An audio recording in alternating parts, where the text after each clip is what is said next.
조선아의 북한 뉴스 10회 시간입니다. 오늘 들어온 소식은요. 최근에 북한의 그 개혁농법이 주민들을 먹여 살린다라는 제목의 기사인데요. 개혁농법? 북한에는 개혁이란 말이 존재하기가 힘든 나라입니다. 그만큼 그 정권에서 그렇게 우선시하는 주체농법이 많이 주민들한테 그 보급이 되고 강제 보급이 되는 거죠. 그런데 최근 들어와서는 주체농법이 아닌 그 개혁농법이 주민들의 생활에 많은 도움을 준다고 합니다. 그러면 어떤 농법일까요? 거기에 대해서 조선아의 북한 뉴스 말씀해 드리겠습니다. 최근 북한 시장에 비닐하우스에서 생산한 오이와 호박이 시장 채소 매장을 넘쳐난다고 합니다. 그러니까 북한 기후는 그 영토의 70%가 산악이다 보니까 이 온도 차가 엄청 심하고 이렇게 대한민국처럼 사철 남새를 먹는 나라가 아닙니다.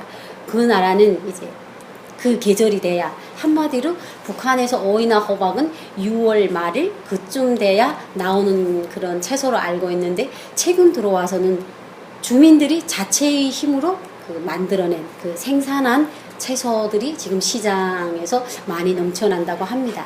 그래서 그 지금까지는 그 북한에서 그 채소나 호박, 오이 같은 것은 4, 5월에 중국에서 많이 넘어왔습니다. 그런데 대북 제재로 그 중국 밀수선이 막히면서 중국에서 들어오던 오이나 호박 그런 반입이 지금 멈춰버렸다고 하는데요. 그럼에도 불구하고 북한 시장에는 정말 싱싱한 오이와 호박이 넘쳐나고 있습니다. 그러니까 북한 주민들은 이제는 3년, 4년 전부터 비닐하우스를 이용을 해가지고 우리가 이제 계절에 상관없이 그런 서채를, 그러니까 북한에서는 채소를 서채라고 합니다. 채소를 심어 먹는 이런 방법을 주민들이 많이 연구했다고 합니다. 하지만 기후가 워낙 나타나니 그게 말처럼 쉽지를 않았습니다. 근데 작년부터는 이게 지금 성공 확률이 많이 보이고, 올해는 완전 시작을 한 집들은 거의 다 성공을 했다고 합니다. 그러니까 이 농법을 북한 주민들은 개혁농법이라고 합니다. 그래서 주민들 자체도 시장에 나온 채소 중에서 정말 그 지지부러하고 작고 볼품없는 채소는 이거는 주체농법이 만들어낸 개걸가물이다. 그리고 정말 푸르싱싱하고 먹음직스러운 오이나 호박을 두고는 이것은 자본주의 개혁농법이 만들어낸 성과물이다. 이렇게 말하고 있는데요.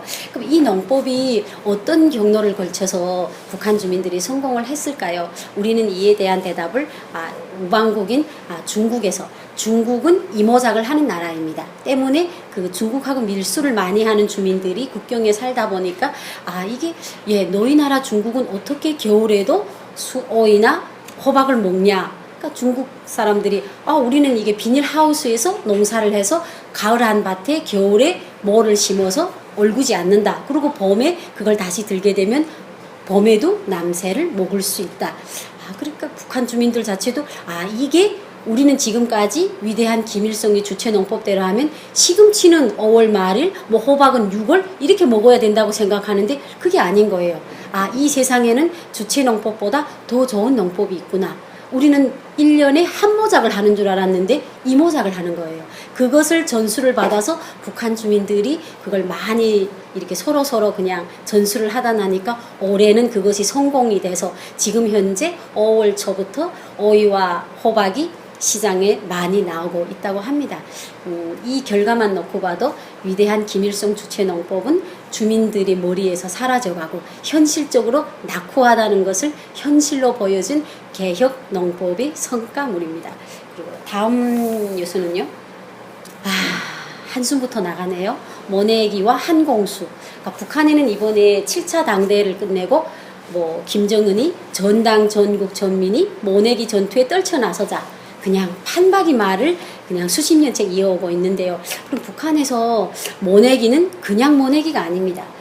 모내기 전투라고 합니다. 그러니까 북한은 그냥 조그마한 무슨 일을 벌려놓으면 100% 전투입니다. 그래서 저희도 좀 에피소드긴 한데, 제가 어릴 때 제가 유치원에 들어가는데 그 공장 정문에 3대 혁명불군기 전투장이라고 쓴 거예요. 그러니까 어린 마음에도 이 안에서는 땅땅 뚜루룩 전투를 하는구나. 알고 보니까 어머니들이 선반을 돌리고 기계를 깎는 일을 한다는 것 자체도 전투라고 북한 정권은 그렇게 표현을 했더라고요. 그것을 저는 7살이 지나서 나이가 들면서 알게 됐는데요. 이번에도 역시 김정은이 7차 당 대회를 끝나고 전당 전국 전민이 모내기 전투에 떨쳐나서다 해서 지금 상태에서 지금 황해남도 지방에서는 학생들로부터 시작해서 정말 주민들이 강제로 모내기 동원에 동원되고 있다고 합니다. 근데 북한에서는 우리는 일당이라고 하죠. 오늘 뭐를 저 하게 되면 오늘 일당을 주세요. 북한에는 그게 아닙니다. 북한은 내가 일하는 걸 한 공수라고 합니다.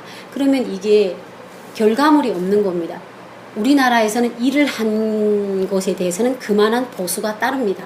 그렇지만 북한에는 우리 만약에 방직공장 종업원이 400명이면 오늘 만경대 협동농장 관리위원회 모내기를 400공수를 해야 됩니다. 한 공수가 1명입니다. 그런데 그 중에서 사람이 더러 이렇게 빠지지 않아요. 그러니까 100% 참가할 수는 없으니까 이제 그 간부들은 또 거기에서 자기 뇌물을 챙깁니다. 근데 주민들 자체도 이제는 그런 농촌 동원에 나가서 하루 종일 일하는 거면 나가서 장사를 하게 되면 그보다 돈을 더 벌기 때문에 담배나 술을 고이고 모내기 동원에 빠집니다. 그러면 간부들은 그 담배와 술을 받아가지고 그 한 공수를 비법적으로 메꿔준다고 합니다. 그런데 이제 북한이라는 나라가 어른들만 그렇게 막 전투에 내몰리는 나라가 아니고 전당 전국 전민이라고 했잖아요. 거기에는 학생들도 속합니다. 북한에는 오죽했으면 옥수수 영양단지는 학생단지다. 그러니까 북한에서는 직파할 때도 있습니다. 이렇게 밭에다가 강냉이를 직접 심을 때도 있지만 영양단지를 해가지고 다락밭 같은 데다 심을 때가 더 많습니다. 그만큼 북한이라는 나라가 그 지형이 평밭보다는 산지가 많고 그런 다락밭이 많습니다. 그래서 이제 봄날 같은 때는 이제 학생들이 그 옥수수 모를 영양단지 모를 산에다 심는데요. 산에다 심게 되면 모를 심고 거기다 물을 줘야 합니다. 근데 물이 강하천이 아래에 있는데 발동기가 없기 때문에 그 다락밭에 물을 옮길 수가 없습니다. 그렇게 되면 이제 학생들마다 2명씩 조를 지어가지고 기다란 장대기다가 가운데다가 바게트다가 물을 지어서 어깨에 메고 산으로 올라갑니다. 그래서 그런 일이 자주 해마다 반복이 되다 나니까 이제는 노하우가 전수되는데 이럴 때는 키가 큰 사람하고 키가 작은 사람이 한조가 됩니다. 왜 그럴까요?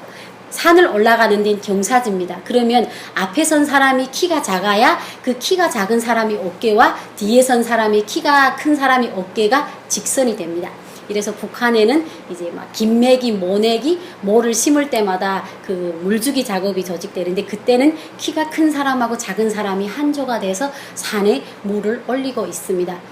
그런데 참 이상한 것은 이렇게 전당 전국 전민이 그 모내기 동원에도 막 총 돌격되는데도 북한의 수하권은 오르지 않습니다.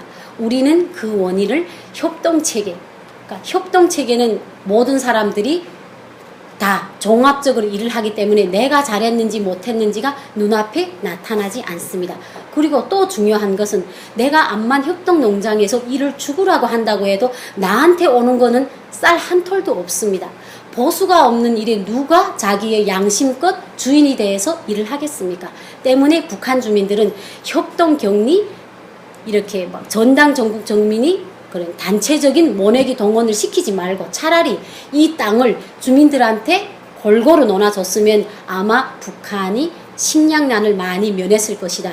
우리가 이 밭에서 뼈 빠지게 일을 해도 우리한테 차려지는 게 없는데 누가 우리가 책임적으로 하겠냐 이런 반응을 보이고 있습니다. 그래서 모내기와 한공수라는 내용을 설명을 해드렸는데요. 북한에서는 사람들마다 한공수 매기지 말고 한공수 떼주어서 북한 주민들 자체가 그 땅의 주인이 돼서 그런 어느 일정하게 거기에 나오는 수확물을 준다면 북한의 전체 농장밭이 푸르고 풍년이 오지 않을까 그런 기대를 해봅니다. 지금까지 주선아의 북한 뉴스였습니다. 시청해 주셔서 감사합니다.